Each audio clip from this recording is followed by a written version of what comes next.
నమస్తే, welcome to Sampath studios. ఇటీవలి కాలంలో చిలుకూరు బాలాజీ టెంపుల్ ప్రధాన అర్చకుడు రంగరాజన్ చాలా సౌమ్యుడు. అతని పైన రామరాజ్యం పేరిట దాడులు జరుగుతున్నాయి. అక్కడ ఆ చిలుకూరు బాలాజీ టెంపుల్కు ఒక ప్రాశస్త్యం ఉంది. అక్కడికి వెళ్ళిన వాళ్ళు 108 ప్రదక్షిణలు చేస్తే మోక్షం లభిస్తుంది అని చెప్పేసి అక్కడికి వెళ్ళి చాలా మంది చేస్తూ ఉంటారు. కానీ అత్యంత సౌమ్యుడు అయిన రంగరాజన్ పైన దాడి ఎందుకు జరిగింది? అసలు ఈ దాడి చేసిన వాళ్ళు రామరాజ్యం పేరిట ఎందుకు చేయాల్సి వస్తుంది? ఇలాంటి సంస్థలు అంటే రామరాజ్యం పేరుతోటి ఒక ముఠాలు ఏర్పడుతున్నాయా? భారతదేశ వ్యాప్తంగా ఈ ముఠాలు ఏర్పడుతున్నాయా అనే సందేహం కలుగుతున్నది. మరి రామరాజ్యం ఏంటి అంటే అక్కడ రంగరాజన్ మరి హిందూ కాదా? మరి కేవలం వీరరాఘవరెడ్డి ఒకడే హిందువా? మరి ఎందుకు దాడి చేసినట్టు? దానికి సంబంధించి ఈ రామరాజ్యం పేరుతోటి ఈ ముఠాలు ఏర్పడడం ఏంది, దానికి సంబంధించిన ఒక ప్రత్యేక కథనాన్ని మనం చదివే ప్రయత్నం చేద్దాం. ఎవరి వీర రాఘవరెడ్డి? రామరాజ్యం పేరుతో ప్రైవేట్ సైన్యం ఏంటి? రంగారెడ్డి జిల్లా మొయినాబాద్ మండలంలోని చిలుకూరి బాలాజీ ఆలయ ప్రధాన అర్చకుడు సిఎస్ రంగరాజన్ పై దాడి కలకలం రేపుతుంది. దాదాపు 20 మందికి పైగా రంగరాజన్ పై అటాక్ చేశారు.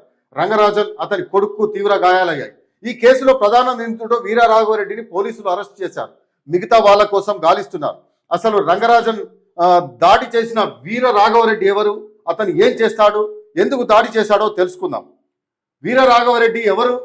సైన్యం ఏంటి? తూర్పుగోదావరి జిల్లా అనపర్తి మండలం కొప్పవరం గ్రామానికి చెందిన కొవ్వూరి వీర రాఘవరెడ్డి రామరాజ్యం పేరుతో ప్రైవేట్ సైన్యం నడిపిస్తున్నాడు. దేశంలో రామరాజ్యం ఏర్పాటు కావాలని ప్రచారం చేస్తుంటాడు. 10వ తరగతి పాస్ అయినా లేదా ఫెయిల్ అయిన యువకులను తన సైన్యంలో రిక్రూట్ చేస్తూ వస్తున్నాడు. 5 కిలోమీటర్ల నడిచే 2 కిలోమీటర్లు పరిగెత్తే సామర్థ్యం ఉండాలి. వయసు 20 నుంచి 50 ఏళ్ళ మధ్య ఉండాలి. ఒక్కొక్కరికి 20,000 జీతం ఇస్తున్నాడట. ఇక యువతను తన సైన్యంలో చేర్చుకుంటూ వాళ్ళతో ఇలాంటి దౌర్జన్యాలు చేయిస్తున్నట్లు ఆరోపణలు ఉన్నాయి. అంటే రామరాజ్యం పేరుతోటి అన్ని దందాలు నడిపిస్తున్నారని చెప్పేసి ఇక్కడ సారాంశం. చిలుకూరు బాలాజీ అర్చకుడిని తమ రామరాజ్యం సైన్యంలో చేరాలంటూ ఒత్తిడి చేశారు. చేరను అన్నందుకు ఇంటిపై దాడి చేశాడు వీర రాఘవరెడ్డి. అతని కుమారుడిని తన ప్రైవేట్ సైన్యంతో కొట్టించాడు. గతంలో హైదరాబాద్ అబిడ్స్లో కూడా వీర రాఘవరెడ్డిపై దాడి కేసు నమోదైంది. అసలు ఏం జరిగిందంటే ఫిబ్రవరి 7 శుక్రవారం ఉదయం కొందరు గుర్తు తెలియని వ్యక్తులు గుంపుగా రంగరాజన్ ఇంటికి వెళ్ళి రామరాజ్యం స్థాపనకు మద్దతు ఇవ్వాలని, తమ గ్రూప్కు ఆర్థిక సహాయం చేయాలని, చిలుకూరు ఆలయ బాధ్యతలు తమకు అప్పగించాలని కోరారు. దానికి రంగరాజన్ నిరాకరించడంతో దాడికి దిగారు. దాడిని అడ్డుకోపోయిన రంగరాజన్ కుమారుని కూడా కొట్టారు. తాము ఇక్షాకు వంశస్థులమని, ఆలయ పరిధిలో ఈ గోత్రం ఉన్నవారిని, శాస్త్రం నేర్చిన వారిని ఎందుకు గుర్తించడం లేదని రంగరాజన్ను ప్రశ్నించారు. ఊరికే కోర్టులో కేసులు వేస్తే ఏం లాభమని, తాము చెప్పినట్టు వినాలన్నారు. ఉగాది వరకు టైం ఇస్తున్నామని, రామరాజ్య స్థాపనకు సహకరించకపోతే తాము రాముని వచ్చేవారు వచ్చే పని చేసుకొని వచ్చేవారు వచ్చి పని చేసుకొని వెళ్తారని హెచ్చరించారు. ఈ ఘటనపై చిలుకూరు బాలాజీ ఆలయ managing committee chairman MP Soundararajan పోలీసులకు ఫిర్యాదు చేశారు.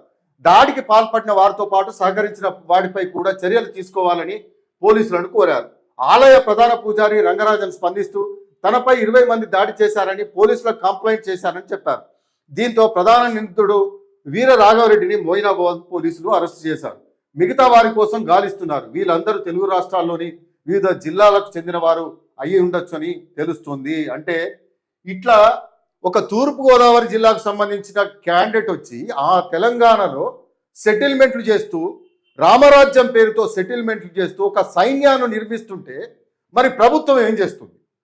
మరి 500 మందితోటి ఒక సైన్యాన్ని ఏర్పాటు చేసిన వీర రాఘవరెడ్డి తెలంగాణ ప్రాంతానికి సంబంధించిన వాడు కాదు.